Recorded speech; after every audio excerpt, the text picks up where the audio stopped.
Welcome to Operating Systems Unit 10. Today we're going to talk about deadlocks. This is the first video in Unit.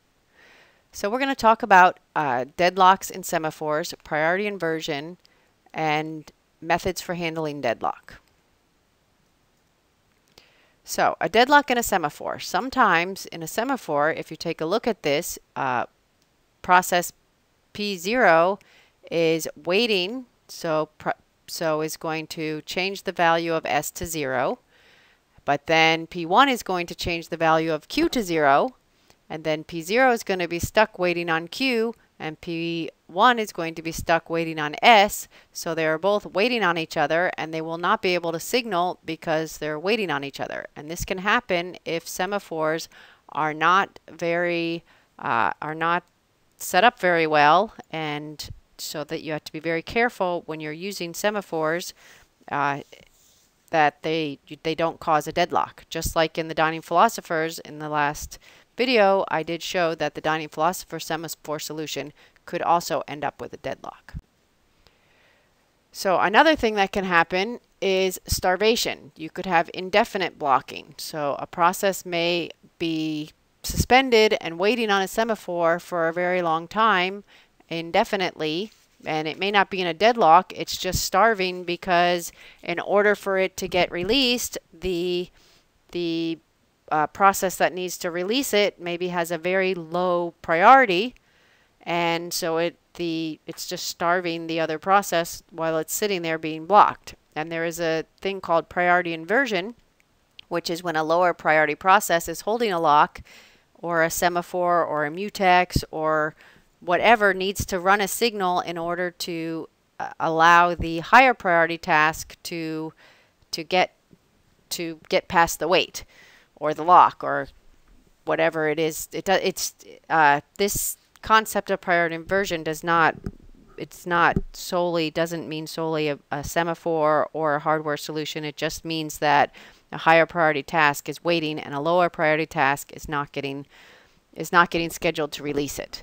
So when that happens, your system could use a priority inversion protocol, and that would have the lower priority task temporarily inherit a higher priority in order to release and then go back to being its lowly priority again if that's the case.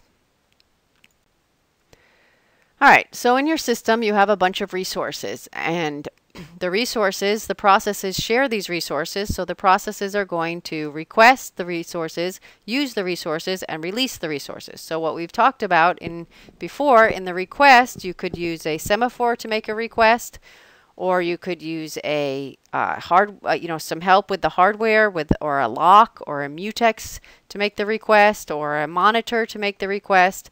Then use the resource, block all the other processes out from using that resource, and then release it. And what happens is, in a system, you can end up with a deadlock because the processes work together, and sometimes both processes, two or more processes, end up waiting on each other. So what does your system do when there's a deadlock? Well, first let's characterize what could cause a deadlock. If you have a situation like this where you have mutual exclusion, that means, for example, in this dining philosophers, only one of the philosophers can have a chopstick. It's a mutually exclusive item. You have hold and wait, so each of these philosophers is holding one chopstick while waiting for another chopstick.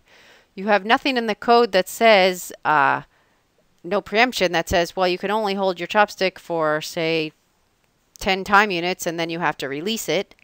And you have a circular wait, which is very obvious here in the dining philosophers because they're in a circle, but the idea is that process 1 is waiting for process 2, who's waiting for process 3, who's waiting for process 1. Then there's a very good chance that you have a deadlock. It doesn't necessarily mean you have a deadlock, but if you have these four conditions, there's a very good chance that a deadlock could be occurring. So, what do systems do to handle deadlock? Well, the first thing that a system can do is prevent or avoid deadlocks. And that means do not let a deadlock happen. Do everything it can to prevent deadlocks from happening or to avoid deadlocks from happening. The second thing systems will do is allow the system to enter a deadlock state and then detect that deadlock has occurred and recover from it.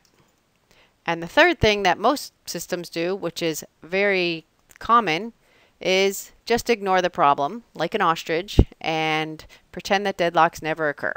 And this is used by most operating systems because unless it's a hard real-time or critical system, the amount of overhead involved in trying to prevent or avoid deadlocks is more, or recover from deadlocks is more work and on the system and more overhead than just ignoring it and leaving it up to the application programmers or the user of the system to restart.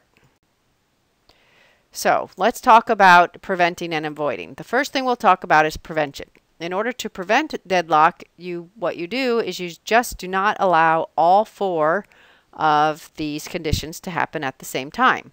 And there are some ways in which you can do that. So for example, in the dining philosophers, you could add preemption. You could say, oh, you can only have your chopstick for 10 time units, and if you're not able to pick up the other one, then you have to put it down. Another thing you could do like in this traffic example that you can see here, no preemption doesn't make any sense here because you can't add preemption. You can't throw a truck or a car off the road, pick it up.